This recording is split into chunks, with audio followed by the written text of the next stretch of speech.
I'm Elena Terry, executive chef and founder of Wild Berries and the executive chef of Tallgrass at Momoka, and this is The Layered Onion.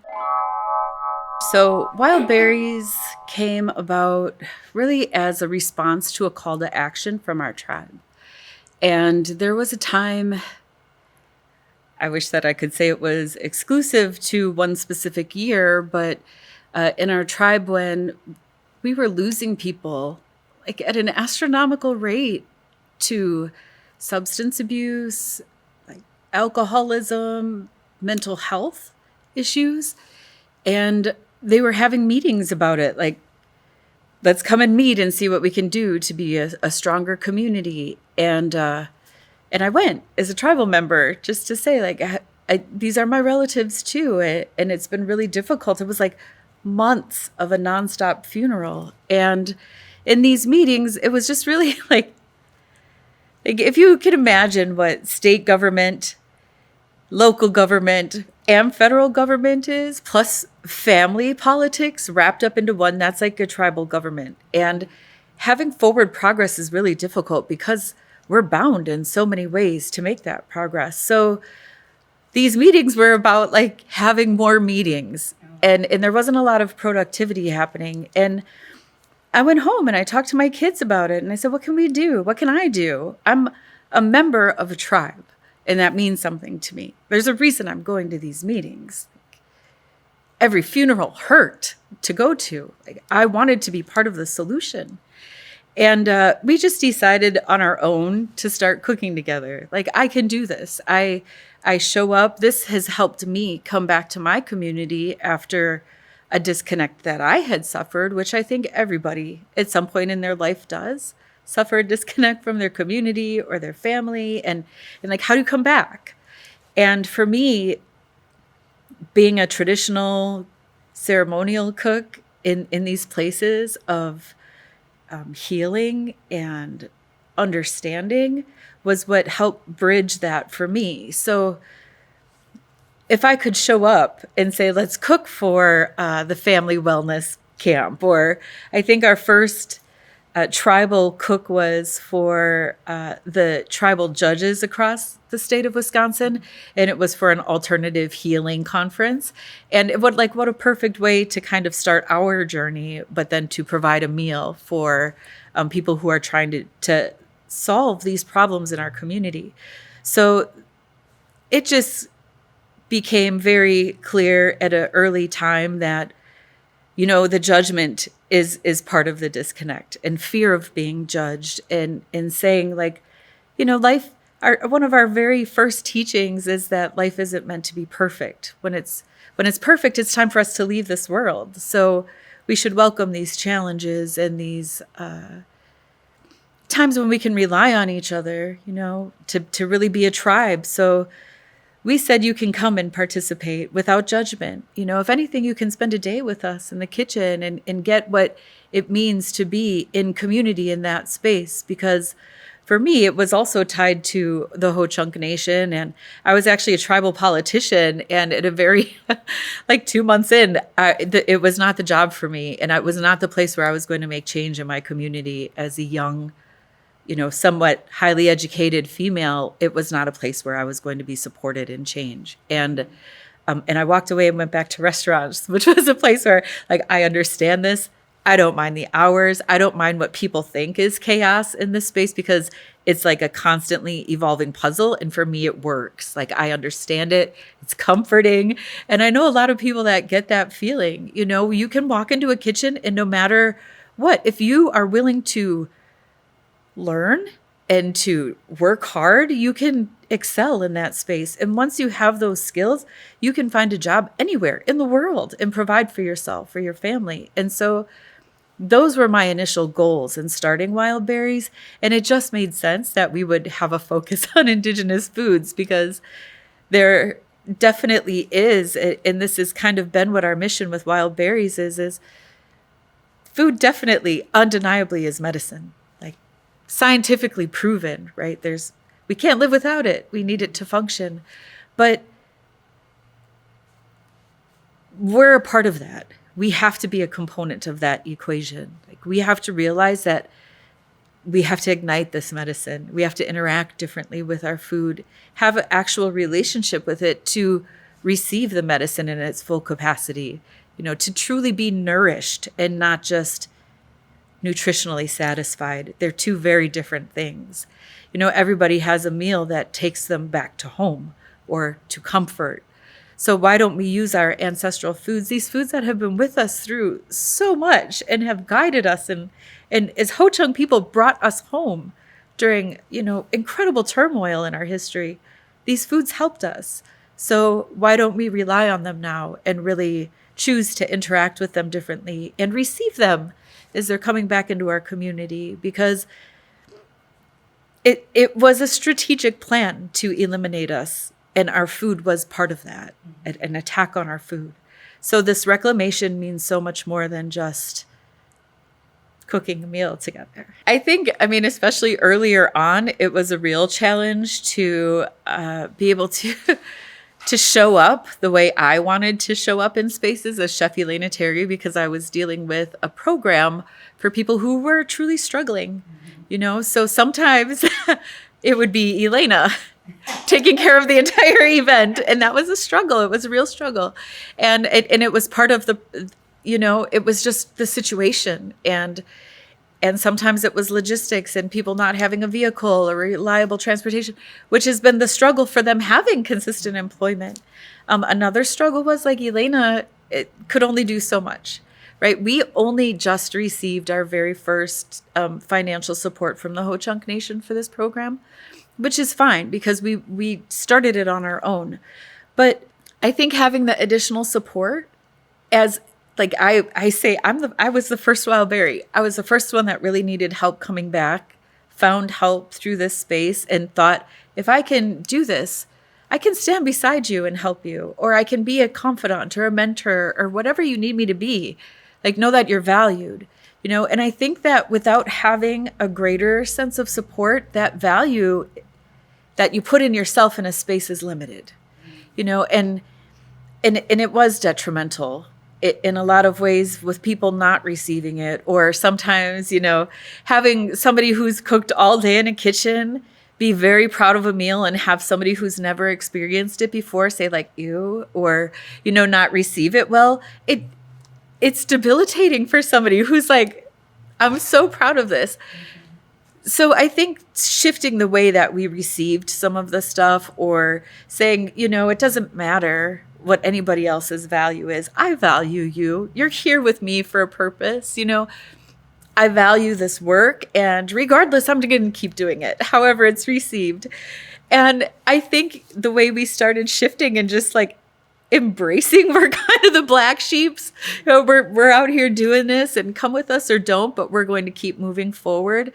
That just became our identity a little bit more, and saying, like, yeah, we make bad decisions. We're in these situations where it's life, but we're here together. And if anything, we can cook, and we got better. And on this journey, I have, made investments in myself. I've gone to culinary school at MATC. I've, gone into tribal communities to learn more about Indigenous ingredients and how I can support this greater movement with the work that I'm doing. And I think in not dwelling in the trauma of our immediate situation and saying, like, what a beautiful greater motion that we're part of right now. And like, this community is not exclusive to this region, like, there's foodies everywhere, but even the Indigenous food community is so great. And the people doing the work, we are very isolated. It's part of the strategic plan for, still. And so having the access to people and access to these resources differently just made this network and the movement and the understanding that, it doesn't have to be me or you. We can all be successful in this, and your mission doesn't have to be mine. Like, I get compared a lot to Chef Sean Sherman, who's a friend of mine, and we've done a lot of work together, especially in tribal communities. Two completely different missions in what our work is and reclamation and stuff, although we're on a very similar path, it doesn't have to be Sean or me.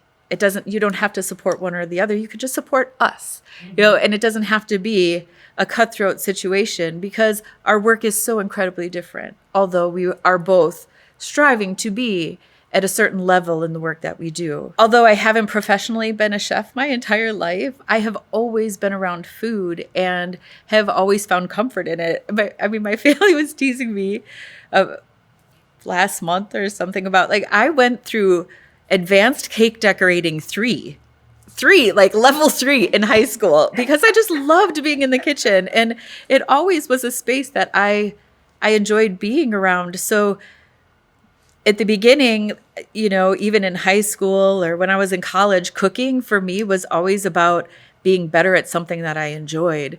And so investing in myself and just constantly saying, like, I can do this better. I can do this better.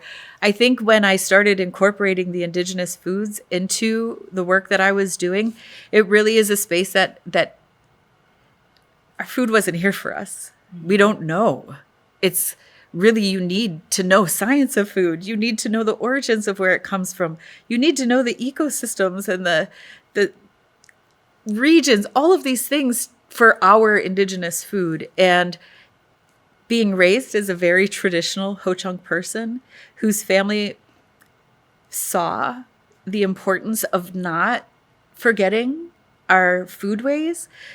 As a child, I remember being out picking milkweed and having a picnic with my grandparents, or, like a big family outing. All of us would go and we would get enough for our community and share.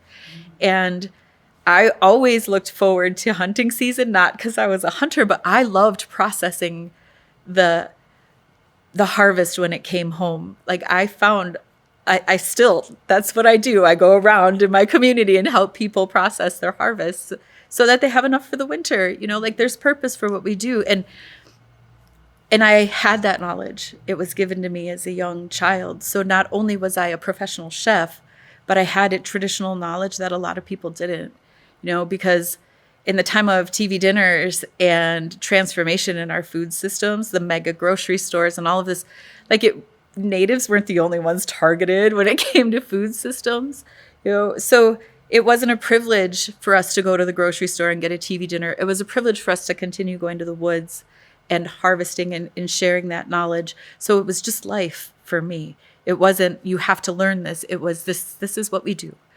So I did have a great privilege and a leg up in this when indigenous foods started getting recognized a little bit differently.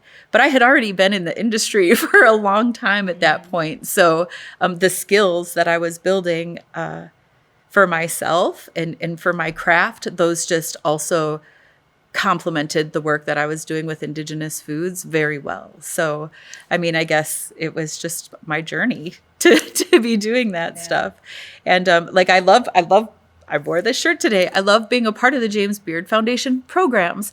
Yes, the awards are amazing and necessary. People need to be recognized for the incredible accomplishments that they have. But for me, it was always about being a mentor and sharing this knowledge, and not only when it comes to indigenous ingredients, but about the industry and things that I wish my mentor had shared with me about opening a restaurant or doing these things. Like I have that. And the only way we're going to make progress, not just in indigenous reclamation of food systems, but in reclamation of food systems, is to get people where I'm at and push them forward. It can't be about me. It has to be about us and what we're doing for the next generations. So I think putting ego aside and saying, let's just do this and let's do it better.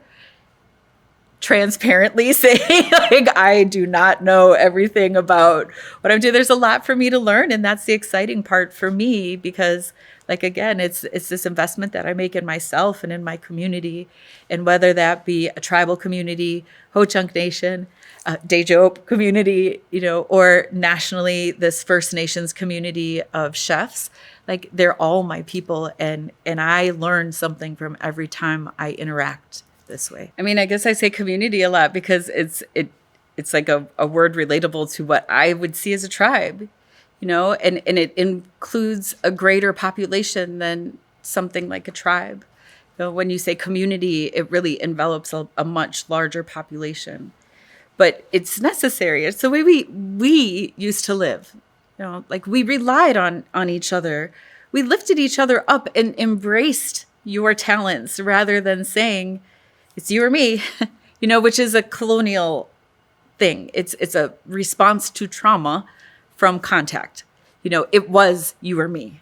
I did have to fight to survive during those times, my ancestors. And so going back to those thoughts of celebrating individuality, embracing what you're uniquely gifted with, and saying that together we are so much stronger than isolated or separate. And when it comes to our food, I can't help but think of it that way. Like I said before, we have to be the igniter of this medicine. We have to interact with each other differently also. Like we have to build relationships differently. And in my mind, that is what community is. It's relationships, with each other, with our space, with the earth in that space.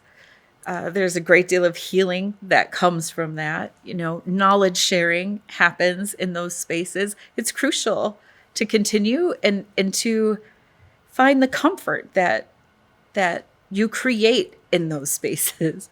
Like your children are worried. Have a conversation with somebody who has been in a situation where, like, I have felt that. I've felt the despair. I've felt that isolation and the worry before, because this is not, it's cyclical behavior with politics, and history does repeat itself, unfortunately. So find comfort in those elders, in the people who know that there will always be light at the end of this tunnel. You will always emerge. How will you emerge from this? What lessons will you learn from this struggle? Because maybe your anxiety comes from the world political situation, or maybe your anxiety comes from, how do I get up today and not have a drink? Or maybe your anxiety comes from, like, I have a really hard time interacting with people and I'm lonely. Like all of these things are applicable to us in this moment. One universal is we all have to eat. We can share meals together. We can create meals together, or we can be out in the garden. In any space that you contribute to the food system, everybody has to be a part of it. So where do you find your space? How do you find comfort from that? And how can you be part of a community that really we are trying to build to support you? Because I get something from that as well. I get the comfort, the conversation, the friendship, the camaraderie, and also like the stories, the encouragement, all of those things that come in community. Tallgrass specifically came about from them heavily pursuing me. And the time that they reached out to me, I was like, I'm so tired of talking about trying to have a kitchen space. I just want a space. And honestly, it was over 2 years of negotiations with Ho Chunk Nation for a space that was a little closer to home, because I live in Wisconsin Dells, and us just finally saying, like, we're rescinding all negotiations and we're moving on our own as Wild Berries, right? And it's Chef Elena Terry being the executive chef of Wild Berries, and I was like, I just feel like it was somebody intervening in a space that maybe wasn't so healthy for us to run a program for healing in, and just look at the positives of this, and that we still have options and all these things. So when the Madison Museum of Contemporary Art reached out to me, I was like, a little beat up and tired, and thinking, like, I don't have the energy to talk to people about this anymore without anything coming to fruition at the end of it. But I did. I came down and I saw the space and I was talking to them, and they had reached out to me immediately after my Taproot Fellowship, which had recognized me as a culinary artist and traditional knowledge keeper and community builder, like a contributor to my community on a national level. They had reached out and they were like, we think you're more than just a traditional artist, and we have this space and we want to create it, but we need to trust whoever we're putting in this space is going to be able to create what we want and have it be in line with what we want as the atmosphere in our museum. We want it to be inclusive. We want it to be educational, artistic, all of these things. And you are the only person that we see being able to do this, So when I was there, it was just like an exhale and saying, like, oh, yeah, maybe it's not going to be on my timeline that I want this place opened, but it will open. It will open, and it will be everything I've dreamt of having in this space, because the museum was like, absolutely, we want you to have interns here. We can find funding for that, instead of being like, who do you think you are bringing interns into this space?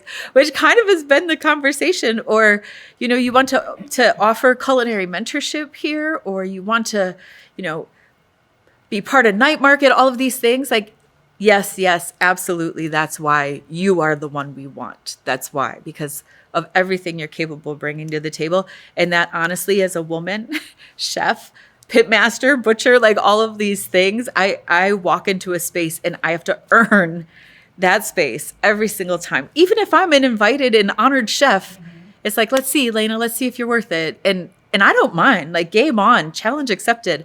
I know what I'm capable of, and I've fine-tuned my craft to a point where I'm not worried about whether or not you're going to judge me. I'm going to come and do my job, and I'm going to do it to the level that Elena Terry does her job at, because I love it. I love my job. I take a lot of pride in it. And it is, like I go into a kitchen and I'm okay. It's sitting at a computer. It's answering the phone. It's like looking at spreadsheets where I'm like, oh, my brain's not working correctly.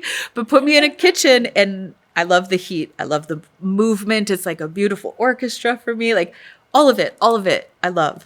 And so put me in that space, and that's what they wanted to do. So including me on everything from the design, like, yes, maybe we do have a little bit longer for opening, but we're custom building a design that I am designing. Like, that's amazing, yeah. And to say, like, you want to bake, even though you haven't baked since advanced cake decorating 3 in high school, like, do it. Let's do it. Let's have pastries. And also part of my community building, like, they have given me the freedom to go to feed kitchens and build a relationship with the bakery training program and say, I would love to procure some things from you, just even to highlight so people know that there is a training program at feed kitchens, or to we're talking with the local coffee roaster who I am in line with their agricultural procurement practices. And I'm not a coffee expert, but you are. And if I can proudly serve your product and learn something from you and have you train our staff, and I'm also supporting the local economy, then that's what I want to do with Tallgrass. And they gave me the freedom to do that. So like everything I asked for and more, they have said like, yes, we believe in you and we see like what your vision is. But I have done it before, and I have run restaurants before, and I am capable, and I do know what, building side work or developing these relationships with procuring things. And like, I know that, and it's not something that I have to learn. So I'm very capable in that position. It's just like, I can't wait to get to like recipe development in my kitchen there. So yeah, like getting licensed and stuff, I can't wait for that process to be done so that I can at least start doing some things, in the kitchen again. I love squash, everything about it. Is it a fruit? Is it a vegetable? Am I sweet? Am I savory? Like, there's so many different varieties, and it's just like, it's an incredible plant that provides very prolifically when it's grown. And so, yeah, I absolutely love it. I feel like it's underutilized, underappreciated. I am like an advocate for squash. I'm working on squash, wild rice flour, and incorporating blue corn into my pastries right now. So that's kind of my at-home recipe development. I'm Elena Terry, and I'm really excited for everybody to come and share a meal with me sometime, whether it be at Tallgrass or from something that Wild Berries is out doing in the community. And this was the Layered Onion.